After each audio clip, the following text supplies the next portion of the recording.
सिद्धेभ्यः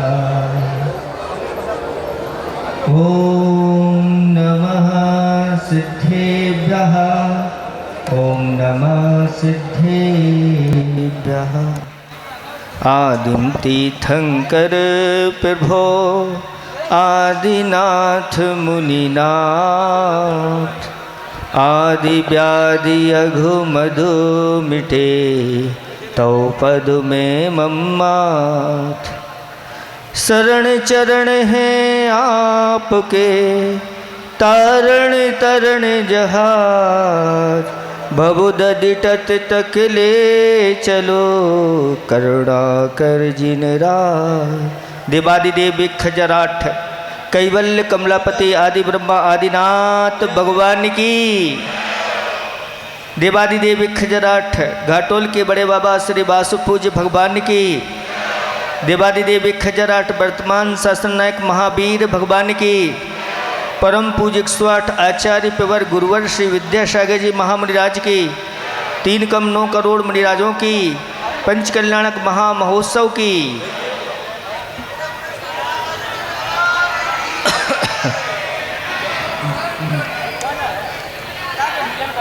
धर्म स्नेही बब्बात्माओं,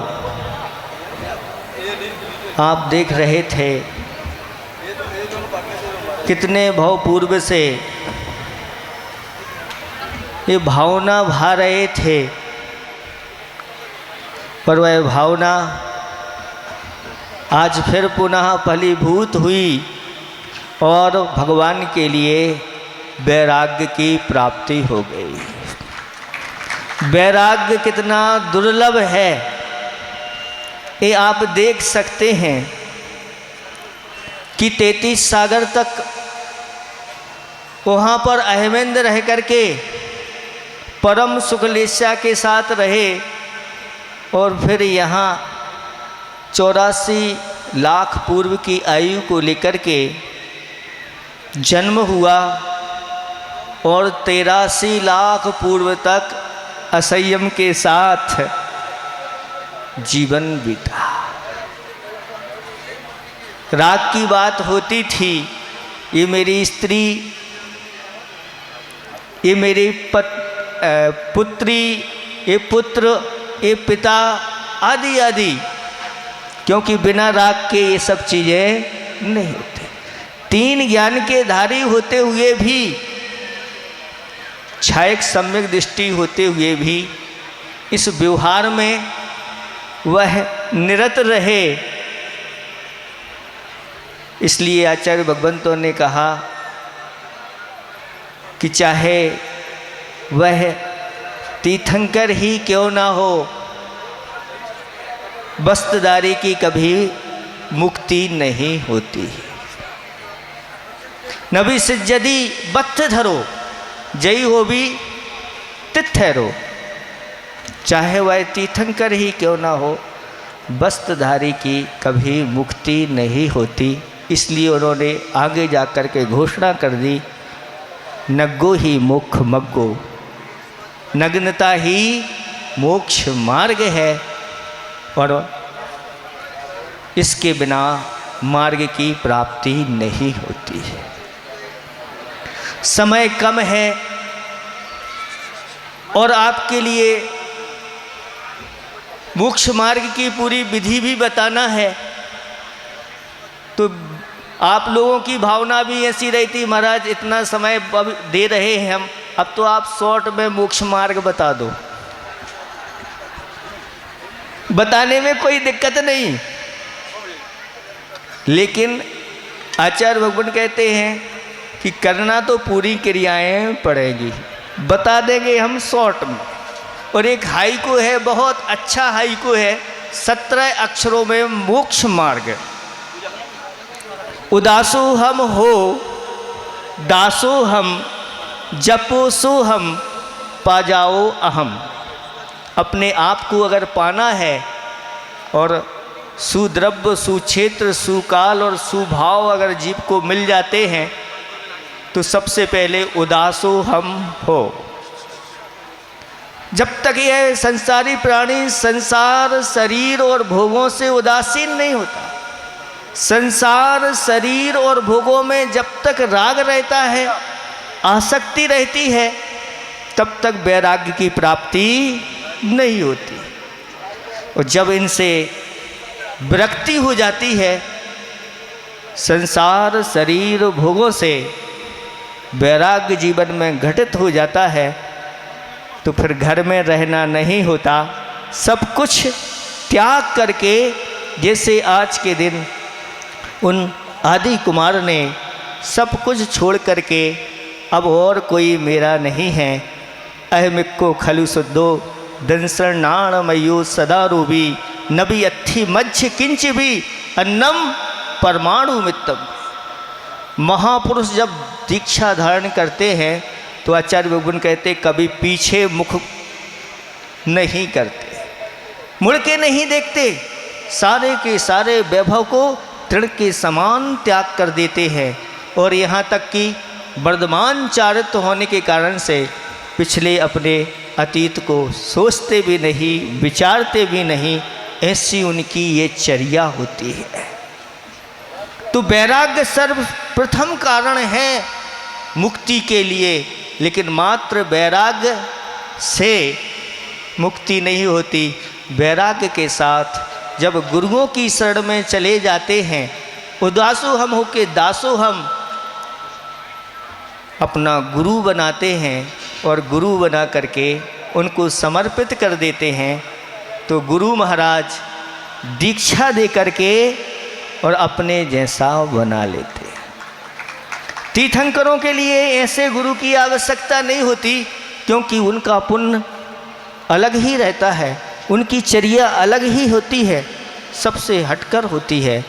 लेकिन फिर भी जब दीक्षा लेते हैं उस समय नमः सदेव्या कहते हुए, यानी सिद्धों को गुरु बनाते हैं। बिना गुरु बनाए तो तीर्थंकर भी मोक्ष नहीं जाते, इसलिए गुरु का महत्व बहुत होता है। तो वैराग्य के बाद निर्गंथ मुद्रा चाहिए, और निर्गंथ मुद्रा गुरु ने दे दी तो गुरु भी कहते हैं अब हमारे दास बन करके नहीं रहना, अब तो तुम हाथ पर हाथ रख करके बैठ जाओ और सोहम सोहम करो। यानी जो शुद्धात्म तत्व है वही मैं हूँ, अथवा जो शुद्ध आत्म तत्व को प्राप्त हो गए हैं, जैसा उनका स्वरूप है वैसा ही मेरी आत्मा का स्वरूप है। ऐसी सोहम सोहम की भावना करो, और सोहम सोहम करते हुए पर तत्व को भी छोड़ दो, स्व तत्व में लीन हो जाओ। अहम अपने आत्मा को प्राप्त करने का यही संक्षेप उदाहरण है, और कोई इससे अलावा कोई मार्ग नहीं। सीसा उन्मार्ग ऐसा कह दिया आचार्य भगवंतों ने। इसलिए कुछ पंक्ति याद आती हैं कि मोह महाबला है, मोक्ष क्या कला है। मोह महाबला है, मोक्ष क्या कला है। रत्नत्रय मार्ग पर जो चला है वही निर्मला है, वही निर्मला है। क्योंकि आचार्य भगवंत ने इस रत्नत्रय मार्ग को बताया और कहा कि बाह्य परिग्रह तो त्याग करना ही है, लेकिन भीतरी परिग्रह का भी त्याग करो। मूर्छा तो होना ही नहीं चाहिए बाह्य के ऊपर, लेकिन भीतर में बैठे हुए भी कुछ ऐसे परिग्रह होते हैं, अंतरंग परिग्रह, उनका भी त्याग करो। और उदाहरण दिया कि जैसे चावल होता है और वह पहले अवस्था में जब रहता है तो धान कहलाता है, छिलके से सहित होता है, तो सबसे पहले उसको छिलके को उतारा जाता है। आज तक ऐसा नहीं हुआ कि छिलका ना उतरा हो और उस चावल के अंदर की ललाई हट गई हो। ऐसी मशीन भाई तैयार है? आज तक तैयार नहीं हुई। पहले बाहरी छिलका अलग किया जाता है, फिर उस चावल के ऊपर ललामी रहती है। ये बाह्य परिग्रह तो हो गया, वो ललामी क्या है? अंतरंग परिग्रह है। उसको जब अलग कर दिया जाता है तो सफ़ेद चमचमाता हुआ वह चावल आपके भोजन के योग्य बन जाता है। इसलिए आचार्य ने कहा मात्र नग्नता को नहीं माना शिव पद पंथ, वो बिना नग्नता भी नहीं पाओ पद अरहंत। प्रथम हटे छिलका तभी लाली हटती भ्रात, पाककारी फिर सफल हो लो तब मुख में भात। इस प्रकार से ये सारी चीज़ें, तो ये कह रहे थे कि मोह महाबला है, मोक्ष क्या कला है, रत्नात्रय मार्ग पर जो चला है वही निर्मला है, वही निर्मला है। जन धन जीवन यौवन जल का बुलबुला है, इनसे निर्मोह हो जो खुद में घुल मिला है, वही निर्मला है, वही निर्मला है। पंचाचार का वृक्ष जिनके आंगन में फूला फला है, 5 समिति 3 गुप्ती रूपी माँ की गोद में जो पला है, वही निर्मला है, वही निर्मला है। ऐसी निर्मल पर्याय को आज उन आदि कुमार ने प्राप्त कर लिया और महामुनि के रूप में आज वह प्रसिद्ध हो गए। एक साथ 3 ज्ञान तो थे ही, चौथा ज्ञान मन पर्याय ज्ञान भी उनको हो गया और ऐसी विशुद्धि के साथ उन्होंने उपेक्षा संयम को धारण किया और बैठे तो 6 महीने का संकल्प लेकर के योग लगा करके ध्यान में लीन हो गए। ऐसे उन प्रभु को बारंबार हमारा नमस्कार हो और भगवान से हम यही प्रार्थना करते हैं कि शीघ्र ही मुझे भी ऐसी दशा प्राप्त हो। और जिन्होंने यहाँ पर भावनाएं भाई हैं, अच्छी अच्छी भावनाएं भाई हैं, जिन्होंने भगवान की दीक्षा आदि का अनुमोदना की है, उनको भी ये दिन बहुत जल्दी देखने को मिले। इन्हीं भावना के साथ अहिंसा परमो धर्म की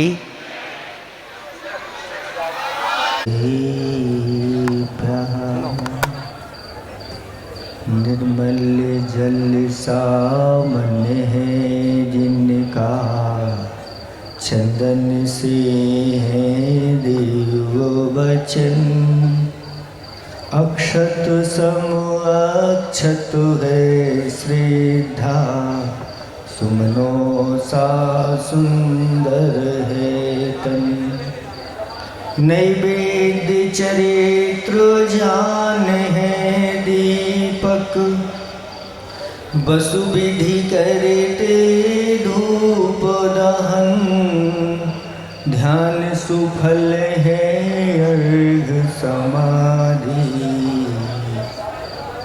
मुनिवर तुमको नित्य नमन। अनर्घ पद को पाने गुरुवर, मेरा अर्घ समर्पित है। एक जीवन क्या 100 जीवन, गुरुवर तुम्हें समर्पित है। ऋषिवर तुम्हें समर्पित है। देवादिदेव 1008 कैवल्य कमलापति आदि ब्रह्मा आदिनाथ भगवान की। देवादिदेव 1008 श्री वासुपूज्य भगवान की। देवादिदेव 1008 वर्तमान शासन नायक महावीर भगवान की। परम पूज्य 108 आचार्य प्रवर गुरुवर श्री विद्यासागर जी महामुनिराज की। 3 कम 9 करोड़ मुनिराजों की पंच कल्याणक महामहोत्सव की। बोलिए परम पूज्य मुनि श्री विमल सागर जी महाराज की, समस्त मुनि संघ की।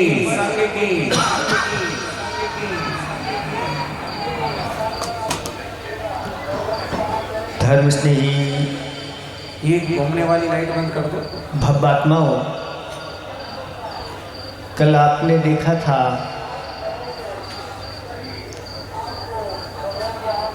कि आदिनाथ भगवान ने दीक्षा धारण की और दीक्षा के साथ साथ 4000 मुनिराजों ने भी उनके साथ दीक्षा धारण की। दीक्षा लेते ही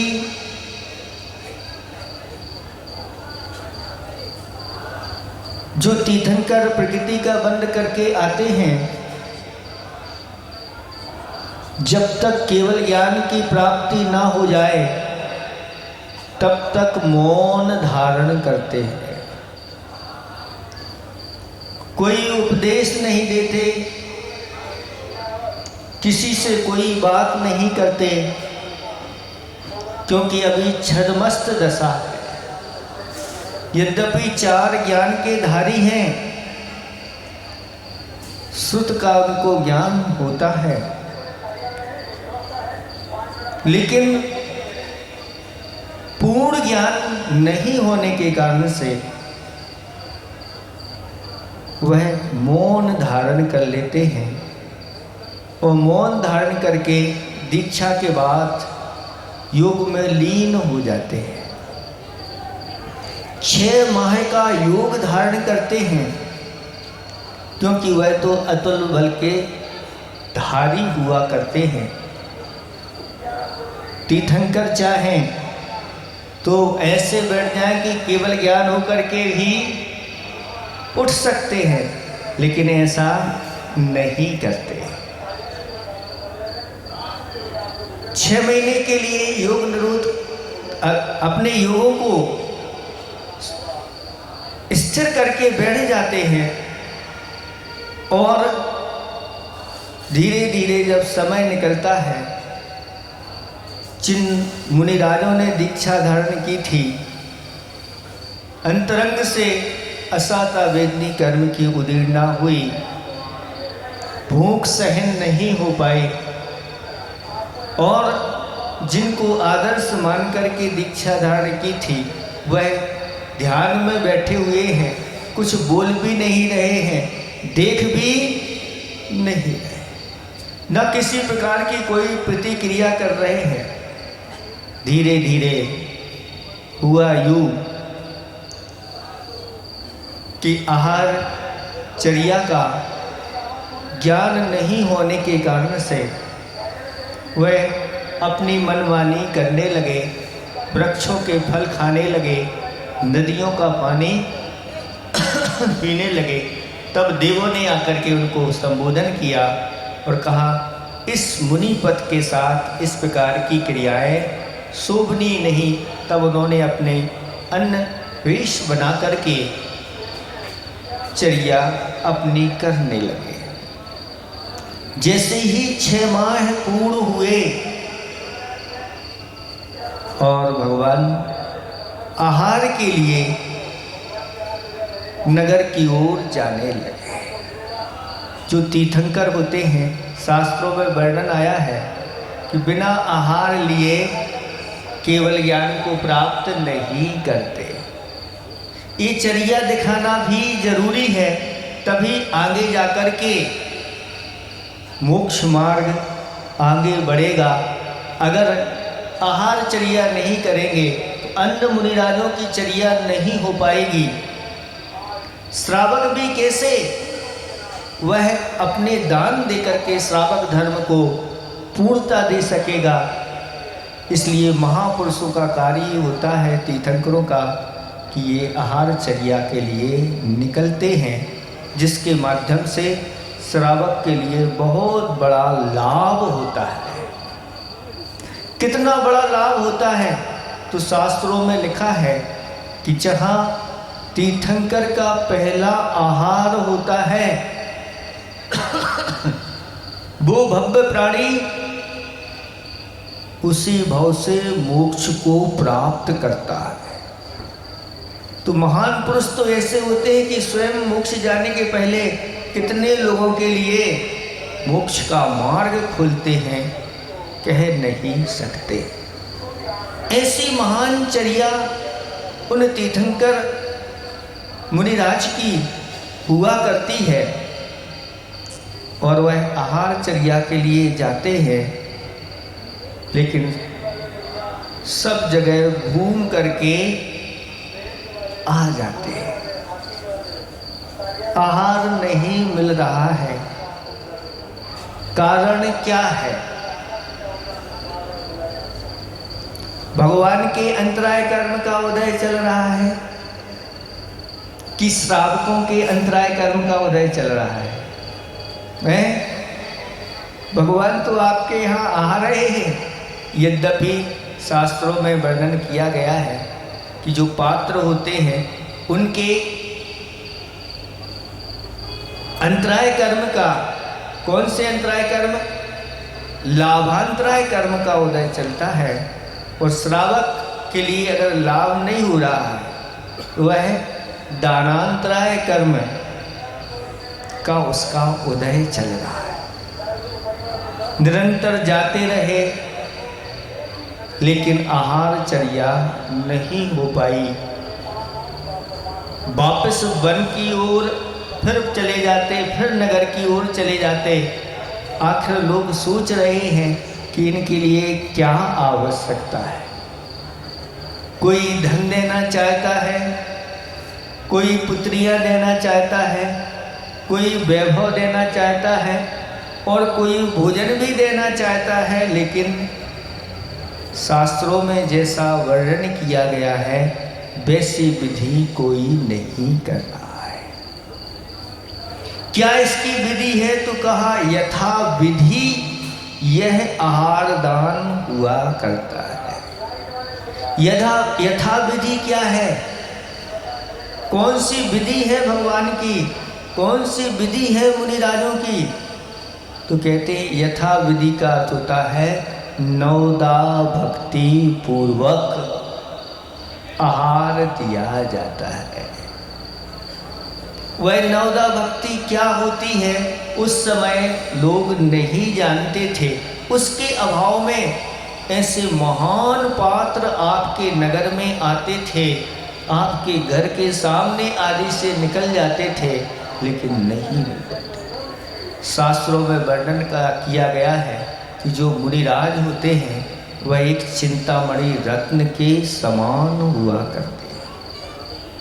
चिंतामणि रत्न आज दुर्लभ है, लेकिन चिंतामणि रत्न से भी बढ़कर के एक मुनिराज होते हैं, जिसके घर में चले जाते हैं वह ऐसा पुण्य का संचय करता है कि चिंतामणि रत्न का पुण्य भी उसके सामने फीका पड़ जाता है, और सारी वस्तुओं की प्राप्ति उपलब्धि उस व्यक्ति को हो जाती है। और कहा कि जिस घर से ये चिंतामणि अगर वापस लौट आए, उसको लाभ नहीं मिल पाए, तो कितना बड़ा घाटा उसके लिए हो जाता है। और जिसको ये चिंतामणि मिल जाए तो माला माल हो जाता है। तो यथाविधि यत्न नवदा भक्ति का अर्थ होता है कि सबसे पहले पड़गाहन करना। तो पड़गाहन कैसे करना? शुद्ध वस्त्र पहन करके। तो शुद्ध वस्त्र तभी पहने जाते हैं जब शरीर को शुद्ध किया जाता है। ऐसा नहीं स्नान किया नहीं हो और शुद्ध वस्त्र पहन लो, महाराज हम तो शुद्ध वस्त्र पहन के आए हैं। तो शरीर की शुद्धि आवश्यकता होती है। जो श्रावक शास्त्रों में वर्णन है, स्नान करके शुद्ध वस्त्र धारण करके, और वस्त्र भी एक वस्त्र नहीं, 2 आदि वस्त्र होना चाहिए। ड्रेस में होना चाहिए। ड्रेस के लिए धोती दुपट्टा का वर्णन किया गया है। और महिलाओं के लिए साड़ी की व्यवस्था प्रकार की बताई है। वह भी वस्त्र कैसे हो तो उनका वर्ण भी काला नहीं हो, नीला नहीं हो, लाल नहीं हो, फिर कैसा हो? सफ़ेद हो, पीत वस्त्र आदि इस प्रकार के वस्त्रों का वर्णन किया गया है। जब इस प्रकार से वह खड़ा हो जाता है, इंतजार करता है अतिथि का, और जब अतिथि आते हैं तो पड़गाहन करता है, यानी विनय के साथ हाथ को जोड़ करके मंगल वस्तु लेकर के झुकता हुआ और गदगद होता हुआ वह मुनिराज का पड़गाहन करता है। कई लोग हैं पड़गाहन के लिए खड़े हो जाते हैं लेकिन उदास से बने रहते हैं। हे स्वामी अत्रो अत्रो अत्रो, झुकते नहीं और तनते चले जाते हैं। नहीं, जितने आप झुकोगे, जितनी आपकी भक्ति होगी, उसके अनुसार ही वह पात्र मिलते हैं, ये सहज पात्र नहीं हुआ करते। आनंद के साथ खड़े होकर के उनका प्रगान किया जाता है। हे स्वामी अत्र अत्र तिष्ठ तिष्ठ, अत्र अत्र गत अने यहाँ यहाँ, आइए आइए, तिष्ठ तिष्ठ, ठहरिए ठहरिए, इस प्रकार की धुनी करते हैं। और वह मुनिराज आ जाते हैं तो उनकी कितनी परिक्रमा लगाना चाहिए? 3 परिक्रमा लगाना चाहिए। क्यों लगाना चाहिए? क्योंकि वह रत्नात्रय के धारी है। हे भगवान, इन रत्नात्रय धारी मुनिराजों की परिक्रमा लगाने से एक दिन रत्नात्रय की प्राप्ति होती है, 3 लोक के राज्य की प्राप्ति होती है, ऐसा शास्त्रों में कहा गया है। और प्रगाहन करके फिर बड़ी भक्ति के साथ उनको अपने रसोई घर में, जिसको चौका बोलते हैं, चौका का क्या अर्थ होता है? जहां 4 प्रकार की शुद्धि होती है। कौन सी शुद्धि? द्रव्य शुद्धि, द्रव्य यानी वस्तुओं की शुद्धि, उसमें जो देने वाली वस्तुएं हैं उनकी शुद्धि, उनकी मर्यादा, जल भोजन आदि की, और साथ साथ में श्रावक की भी शुद्धि होती है, ये द्रव्य शुद्धि कहलाती है। दूसरी भाव शुद्धि होती है, क्षेत्र शुद्धि। क्षेत्र शुद्धि में वह स्थान जहाँ आहारचर्या मुनिराज की कराना है पवित्र होना चाहिए, अपवित्र वस्तुओं का वहाँ पर स्थान नहीं होना चाहिए। चौके में ऐसी वस्तुएं नहीं रखना चाहिए जो अपवित्र होती हैं। उन अपवित्र वस्तुओं को अलग करके ही चौके की शुद्धि, क्षेत्र की शुद्धि। फिर इसके बाद काल की शुद्धि, जिस समय आहारचर्या का काल होता है उसके लिए कहा कि सुबह का 2-3 घड़ी निकल जाए, उसके बाद और शाम को भी 2-3 घड़ी के पहले पहले तक, बीच की मध्याह्न की 2 घड़ी को छोड़ करके, और वह उनका काल होता है। सूतक पातक आदि में प्रगान आदि नहीं होता। घर में कोई विशेष अगर आपके महोत्सव आदि हो रहे हैं तो ऐसे समय पर निषेध किया गया है। तो ये होती है काल की शुद्धि। फिर इसके साथ साथ भाव की शुद्धि, तो हमारे भाव पवित्र होना चाहिए, निर्मल होना चाहिए। जहाँ 4 शुद्धि होती हैं उसको बोलते हैं चौका। और 16 कैसे बोलते हैं? इन 4 में 4 का और कर दो, ये 4 प्रकार की शुद्धि भी 4 प्रकार की होती हैं, तो वह 16 हो जाता है। अथवा नवदा भक्ति और श्रावक के 7 गुण होते हैं, और 9 और 7 जोड़ दो तो कितने हो जाते हैं? 16। ये भी 16 कहलाता है, क्योंकि श्रावक 16 का है, यानी सप्त गुणों से युक्त है, नौता भक्ति से युक्त है, उसका नाम 16। और आप 16 में सिर्फ छूना छूने का वाला ही 16 चलता है। और भी शास्त्रों में कहा है कि श्रावक के आश्रित उद्गम आदि दोष होते हैं, वह 16 दोष होते हैं। उन 16 दोषों से रहित जो भोजन हुआ करता है, आहार हुआ करता है, वह 16 का कहलाता है। इसलिए श्रावक कहता है महाराज हमारे उद्गम आदि दोषों से रहित यह 16 का भोजन है, नवदा भक्ति से युक्त है, सप्त गुणों से युक्त है, और 4 प्रकार की शुद्धि में भी जो 4 प्रकार की शुद्धि होती है वह भी हमारा यह 16 का है। ऐसे उस चौके में प्रवेश कराते हैं। तो प्रवेश करने के पहले जब आप लोग चौके में प्रवेश करते हैं, मुनिराज को देखना चाहिए मुनिराज किस प्रकार से अपने पैरों को धोते हैं। ऐसे ने ऊपर ऊपर धो लेते हैं, पीछे से लेकर के आगे तक वह अपने पैरों को धोते हैं। इसी प्रकार से आप लोगों के लिए भी, क्योंकि यहाँ से वहाँ तक चल के जाते हैं, पैरों में धूल आदि लगती है, उसको पूर्ण रूप से धो लेना चाहिए। वस्त्रों को भी ऐसे वस्त्र पहनना चाहिए जो वस्त्र धरती का स्पर्श नहीं करें। कई लोग इतने नीचे तक कर लेते हैं कि धरती की धूल उन वस्त्रों के माध्यम से साफ होती चली जाती है और उधर मात्र अकेले पैरों को धोते हैं तो ये शुद्धि नहीं बन पाती। इसके साथ आपको ये कार्य करना चाहिए। तो जैसे ही मुनिराज अंदर जाते हैं तो उच्चासन उनके लिए कहा जाता है, हे स्वामी उच्चासन पर विराजमान होइए। आसन भी ऐसी हो जो हिल्ली डुल्ले वाली आसन नहीं हो, नहीं तो कोई जीव आकर के उसके नीचे मर सकता है। ऐसी आसन प्रशस्त दिशा में, जहाँ पर अच्छी तरह से प्रकाश आ रहा हो, जहाँ दोनों तरफ से अनुकूल हवा उनके अगर आ रही हो, गर्मी के समय में या बरसात आदि के समय में हवा की आवश्यकता होती है, तो शीतकालीन में ऐसे स्थान पर खड़ा किया जाता है जहाँ हवा आदि ना लगे। इस प्रकार से फिर उनके पाद प्रक्षालन किए जाते हैं। उस पाद प्रक्षालन करते समय अपने आप को वह धन्य मानता है, धन्य है आज ऐसे चरणों की रज हमारे लिए।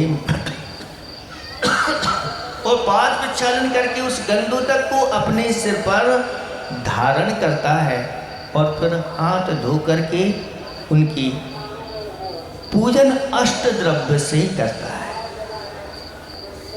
एक एक द्रव्य के माध्यम से वह पूजा करता चला जाता है। चूँकि उस समय आहार की भुखता रहती है तो वह पूजन बड़ी नहीं की जाती, नहीं तो बड़ी पूजन आप लोग कर दो, लेट हो गए हैं, ठंडी का समय है, तो वह संक्षेप में ही उनकी पूजन की जाती है अच्छे तरह से भावों के साथ। और अष्टद्रव्य से पूजा करने के बाद फिर उनको बैठ करके नमस्कार किया जाता है। ये नवदा भक्ति में एक नमस्कार है, नमोस्तु गवासन से बैठ करके और नमोस्तु करते हैं। इस प्रकार से फिर उनके लिए शुद्धि बोलते हैं, मन शुद्धि, वचन शुद्धि, काय शुद्धि। लोग भोजन तो शुद्ध बना लेते हैं लेकिन शुद्धि शुद्ध नहीं बोलते। बहुत सारी भीड़ होती है, उस भीड़ में एक पहले बोलता है हे स्वामी मन शुद्धि, तो दूसरा कहता है हे स्वामी वचन शुद्धि, और तीसरा आके कहता है हे स्वामी काय शुद्धि। एक साथ नहीं बोलते, कोई मन शुद्धि बोलता है, कोई वचन शुद्धि, कोई काय शुद्धि, और एक तो वो है वो कहते काय की शुद्धि। मुझे तो आहार महाराज को देना है, शुद्धि तो भोजन नहीं। आचार्य भगवंतों ने कहा जो अशुद्धि के साथ आहार दान कराता है, आहार दान का फल कैसा मिलता है तो कहते हैं कुफल मिलता है, भोग भूमि में नहीं मिलती, उसके लिए कुभोग भूमि की प्राप्ति होती है। इसलिए कभी भी मायाचारी के साथ नहीं, अशुद्धि आदि के साथ नहीं, कोई बात नहीं, आहार देने नहीं मिलता, नहीं देना। बिना आहार के भी आहार दान का फल आपको मिलेगा। शास्त्रों में कहा गया है कि जो आहार देने की योग्यता नहीं रखता, शुद्धि आदि नहीं है, शुद्ध वस्तु नहीं है, आहार मत देना, अनुमोदना कर लेना। इस अनुमोदना के माध्यम से भी वही फल तुम्हें सही सही मिल जाएगा। और आहार दे करके मायाचारी से महाराज हमारा तो सब त्याग है, तो हमारा नहीं बोलते, वो कहते महाराज सब त्याग है या महाराज का सब त्याग है। महाराज का तो सब त्याग है, आपका क्या त्याग है। और कुछ लोग जो है ना मायाचारी कर देते हैं, महाराज पूछा रात्रि भोजन त्याग है, तो मन में कह लेते हैं कि आज का त्याग है, और महाराज से कहते हैं महाराज हमारा रात्रि भोजन त्याग है। फिर पूछते हैं कितने समय का है, आज का त्याग है। ऐसी नहीं करना। आचार्य भगवंतों ने कहा ये धर्म है, उस धर्म में अगर हम मायाचारी आदि करते हैं तो उसका सही सही फल हमें प्राप्त नहीं होता। ये दृष्टि अगर आपकी रहेगी तो आप बच सकते। शास्त्रों में कहा आहार देने का अधिकारी तो जिसने शुद्र भोजन अपने लिए तैयार किया है और फिर अतिथि का इंतजार करता है और उन अतिथि के लिए वह देता है। सही बात तो ये है कि पहले आप शुद्ध भोजन करते हैं कि नहीं। अगर आप शुद्ध भोजन करते हैं तो आपको आहार देने का अधिकार है। फिर महाराज हम लोगों का क्या होगा? तो कम से कम जिस दिन आहार देते हैं उस दिन तो कम से कम संकल्प होना चाहिए कि आज हम शुद्ध भोजन करेंगे। इतना भी हो गया तो बहुत अच्छा हो जाएगा। उस दिन आपको शुद्ध भोजन करना चाहिए और गदगद होकर के उसका आनंद मनाना चाहिए।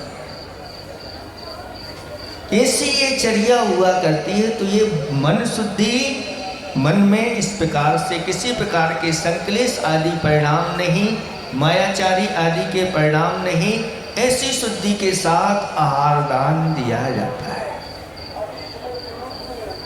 फिर इसके बाद वचन शुद्धि। तो वचन उस समय बहुत अच्छे अच्छे वचन बोलना चाहिए। जितने अच्छे वचन निकलेंगे उतना ही वहाँ का वातावरण होता है। लोग चौके में अधिक हो जाते हैं, धक्के मारने लगते हैं, सबके परिणाम आदि बिगड़ जाते हैं। इस प्रकार के परिणाम नहीं बिगड़ना चाहिए। वचनों की प्रवृत्ति नहीं करना चाहिए। जितना हो सके शांत माहौल बनाना चाहिए। इसके साथ साथ काय की शुद्धि होना चाहिए। और भी 3 प्रकार की शुद्धि, कौलिक शुद्धि, कुल की भी शुद्धि होना चाहिए। उस व्यक्ति में किसी प्रकार के रोग आदि नहीं हो, इस प्रकार की शुद्धि होना चाहिए। और जो कहीं समाज में विवादित नहीं होना चाहिए, योग्य वह दाता होना चाहिए। ऐसा का व्यापार आदि जिसका अशुद्ध है, जो करने योग्य नहीं है आपके, ऐसे लोग भी आहार दान देने के अधिकारी। बहुत सारा विस्तार इसका बताया गया है। आज आप लोगों के ऊपर थोड़ी कृपा हो जाती है तो फिर इसका आप दुरुपयोग करने लगते हो। नहीं, ऐसा कहा गया है आहार देने वाला व्रत नियम संकल्प का धारी होना चाहिए। अगर व्रत नियम संकल्प आदि नहीं है तो आप आहार दान देने की, आज बहुत सारे लोग यहाँ पर दान देंगे और ऐसे महामुनिराज के लिए दान देना है तो बिना नियम संकल्प आदि के नहीं देना। अगर नियम आदि नहीं है तो बस ले नहीं सकते, शक्ति नहीं है तो मन से वचन से ऐसे अनुमोदना आदि करना, कृत कारित अनुमोदना, इस प्रकार से अपन स्वयं तो नहीं कर पा रहे हैं लेकिन जो कर रहा है उसकी आप अनुमोदना करिए। अथवा जो इस प्रकार के नियम आदि लेने के लिए भावना रखते हैं ऐसे लोगों को आप प्रेरणा।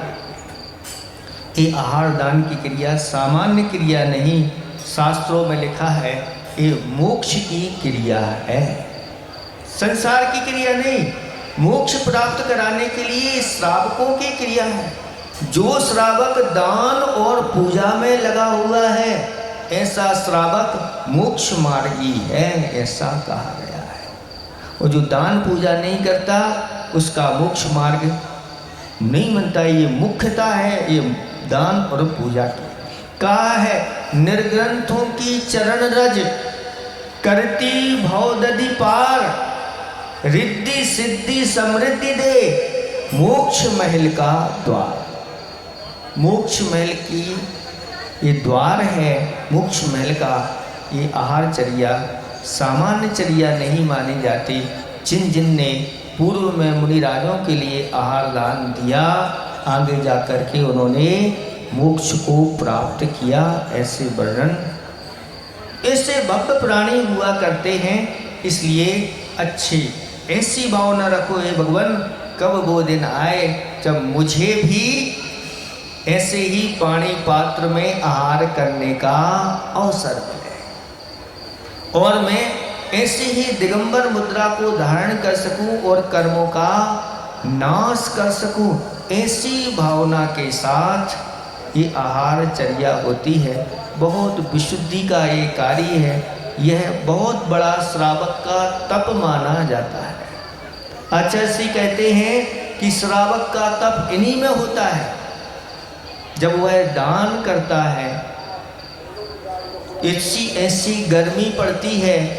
आचार्य भगवंत कुंडलपुर में विराजमान हैं और लोग आहार दान के लिए भावना लेकर के जाते हैं और चौके भी ऐसे स्थान पर मिलते हैं जहाँ 3 सेट हैं, लेकिन ऐसी गर्मी में भी ऐसे 3 सेट में वह अपने लिए भोजन तैयार करता है और फिर अतिथि आते हैं तो उनको आहार दान कराता। पसीना पसीना हो रहा है गर्मी के समय में, मुनिराज के लिए आहार दान, लेकिन अपना पसीने के लिए हवा अपने लिए नहीं करता, महाराज को हवा कर रहा है।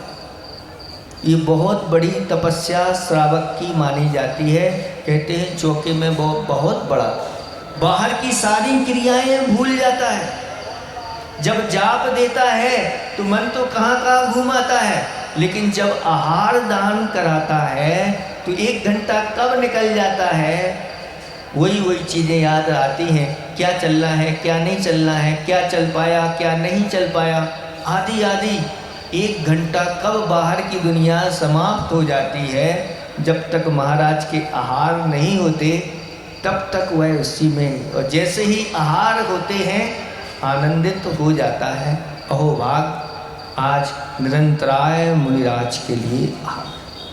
इसलिए अपने नगर में जब भी महाराज आप लोगों को मिलें तो इस अवसर को छोड़ना नहीं चाहिए। इस अवसर का लाभ उठाने वाले बहुत बिरले होते हैं और नगर में कुछ ऐसे दुर्लभ लोग होते हैं जो जैसे ही महाराज आते हैं और जब तक उस नगर में रहते हैं प्रतिदिन उनकी आहारचर्या के लिए तत्पर रहते हैं।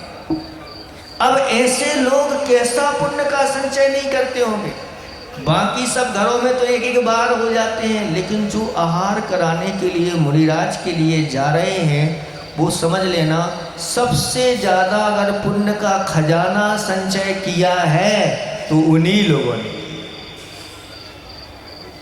क्योंकि एक दिन भी उन्होंने ऐसा छोड़ा नहीं। जब तक मुनिराज के आहार नहीं होते तब तक वह घर जाकर के भोजन नहीं करते। इसलिए कहा गया है कि कुछ लोग ऐसे होते हैं जो माता पिता तुल्य होते हैं, कुछ लोग ऐसे होते हैं जो भाई तुल्य होते हैं, कुछ लोग ऐसे होते हैं जो मित्र तुल्य होते हैं। जैसे माता पिता को हमेशा हमेशा अपनी संतान की वृद्धि आदि का ध्यान रहता है, ऐसे ही श्रावक रहते हैं उन मुनिराज की अच्छी तरह से धर्म ध्यान हो सके, अच्छे अच्छे धर्म का लाभ लोग ले सके, ऐसी भाव।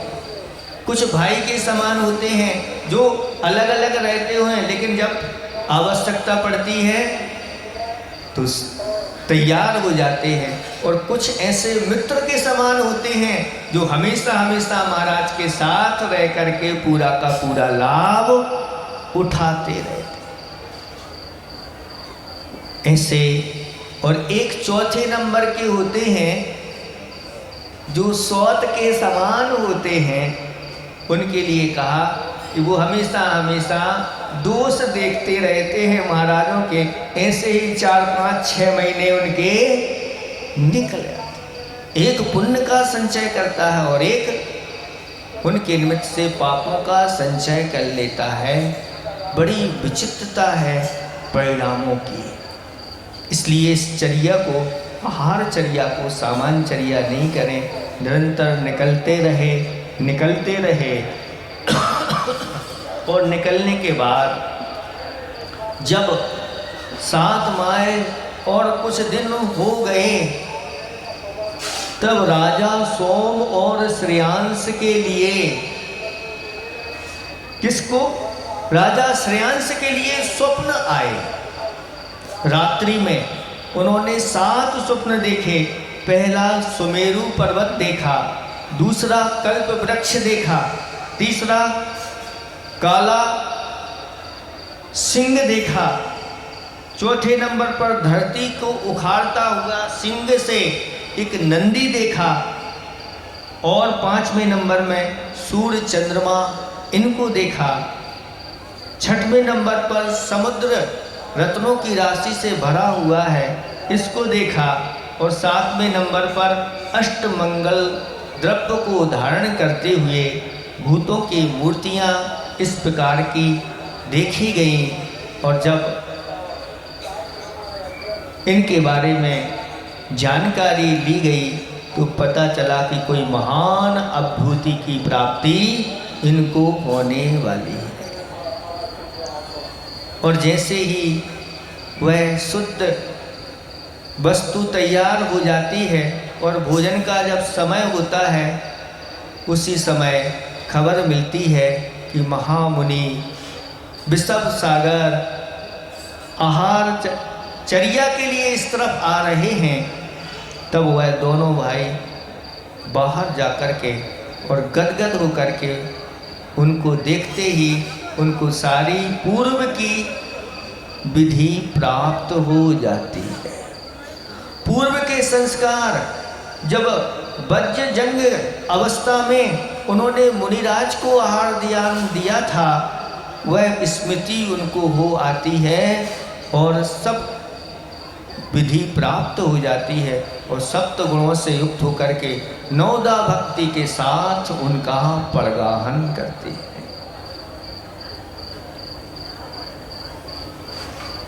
हरिवंश पुराण में तो ऐसा आया है कि उन्होंने अपने हर्ष के आंसुओं से उनके पाद का प्रक्षालन किया और अपने केशों के माध्यम से उसका प्रक्षालन किया। कैसी वह अद्भुत भक्ति होगी वही जानते हैं। ऐसी भक्ति के साथ निरंतर इस आहार दान में लगे रहना चाहिए, उसकी अनुमोदना करते रहना चाहिए, क्योंकि शास्त्रों में वर्णन आया है कि श्रावक निरंतर 60 काय की आराधना करता रहता है, 60 कर्म करता है और उसमें पाप का संचय होता है। उस पाप को धोने के लिए यह दान और पूजा जल का कार्य करती है। दान पूजा के माध्यम से उस श्रावक के लगे हुए पाप धुल जाते हैं और ऐसा पुण्य संचय होता है, वह पुण्य आगे जाकर के सातिशय पुण्य बनता हुआ एक दिन मोक्ष को प्राप्त करा देता है। इस तरह से ये आहारचर्या आज आपको यहाँ पर देखने को मिलेगी। मूल रूप से तो भीतर से असाता कर्म का उदय होता है और मुनिराज आहारचर्या के लिए जाते हैं। आहार संज्ञा कौन से गुणस्थान तक होती है? 6ठे गुणस्थान। 6ठे गुणस्थान में ही आहार की इच्छा होती है। 7वें गुणस्थान में तो शोधन आदि क्रियाएं होती हैं, अप्रमत्त क्रिया होती है और संज्ञा 6ठे गुणस्थान में होती है। तो असाता की उदीर्णा भी 6ठे गुणस्थान तक होती है और उसमें भूख की इच्छा होती है। उस भूख का निवारण करने के लिए मुनिराज श्रावक के घर की ओर चले जाते हैं और निर्दोष आहार लेने के लिए जाते हैं। पात्र के लक्षण बताए कि पात्र कैसा हो, तो अब सूना रंभाणाम, जो पात्र अपने पास सूना आदि नहीं रखते, अपने पास कोई भोजन बनाने की सामग्री नहीं रखते, ऐसे उन मुनिराजों के लिए आहार दान की विधि बताई है। एक बार आचार्य भगवंत एक क्षेत्र पर पहुंचे, शुरुआत थी यहीं से, आपके राजस्थान से गए हुए थे और उनके साथ कुछ ब्रह्मचारी थे, शुरुआत की दशा थी और मुनिराज उस क्षेत्र पर पहुंच गए। तो उस समय मुनिराजों के साथ भोजन की व्यवस्था, चौकों की व्यवस्था चलती थी। तो उस क्षेत्र के मैनेजर के पास ब्रह्मचारी लोग पहुंच गए और कहने लगे हमारे लिए सिगड़ी वगैरह चाहिए है, मथुरा की बात है और हम लोग अपने लिए शुद्ध भोजन बनाएंगे और फिर मुनिराज के लिए आहार दान, आचार्य श्री के लिए आहार दान। तो वहाँ का मैनेजर कहता है कि ऐसा कौन सा संघ आ गया जिसके साथ ये चौका नहीं चलता। हम तो अभी तक जितने हमारे यहाँ आए सब अपने साथ चौका आधी लेकर के आते थे, लेकिन आज हमने पहली बार ऐसे आचार्य महाराज देखे हैं जिनके साथ कोई चूल्हा चक्की नहीं। और गदगद हो गया उस समय। फिर उन मुनि राजों की चर्या, उन ब्रह्मचारी लोगों ने अपने भोजन तैयार करके प्रकार की कराई। ऐसी यह चर्या होती। तो अब सूना रंभण आरंभ और परिग्रह से रहित हैं, सूनाओं से जो रहित हैं और गुणों में बढ़ चढ़ करके हैं, ऐसे धर्मात्मा रत्नत्रय को धारण करने वाले ये पात्र हुआ करते हैं। ऐसे पात्र 3 प्रकार के होते हैं। उत्तम पात्रों में मुनिराज आदि आते हैं। मध्यम पात्रों में कौन आ जाते हैं? तो पहली प्रतिमा से लेकर के आरिका पर्यंत ये सब मध्यम पात्रों में आते हैं। तो जगन्न पात्र कौन है? तो कहते हैं जो सम्यक दृष्टि हुआ करते हैं वह जगन्न पात्र कहलाते हैं। ये तीनों पात्र, इनके लिए अगर दाता दान देता है, अगर सम्यक दर्शन से युक्त होकर के दान देता है तो स्वर्ग आदि अभ्युदय को प्राप्त होता है, बाद में परंपरा से मुक्ति को प्राप्त होता है। और अगर मिथ्यात्व के साथ दिया है और मनुष्य आयु का बंद कर लेता है तो पहले भोग भूमि आदि में जाकर के जगन्न मध्यम उत्कृष्ट भोग भूमि में जाकर के वह फलता फूलता है और वहाँ के बाद फिर वह मरण करके देव गति को प्राप्त होता है। ऐसी ये महान आहार चर्या है।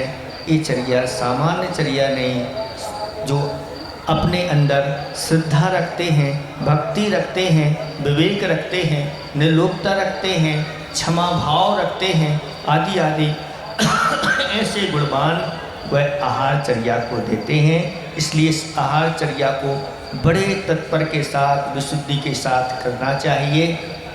समय अब आहार चर्या का हो गया है। आप लोग अब तैयार हो जाओ।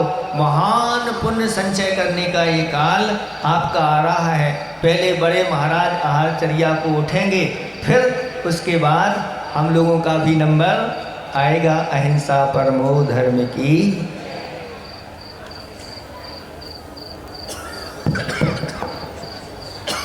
सभी बहनों से निवेदन करते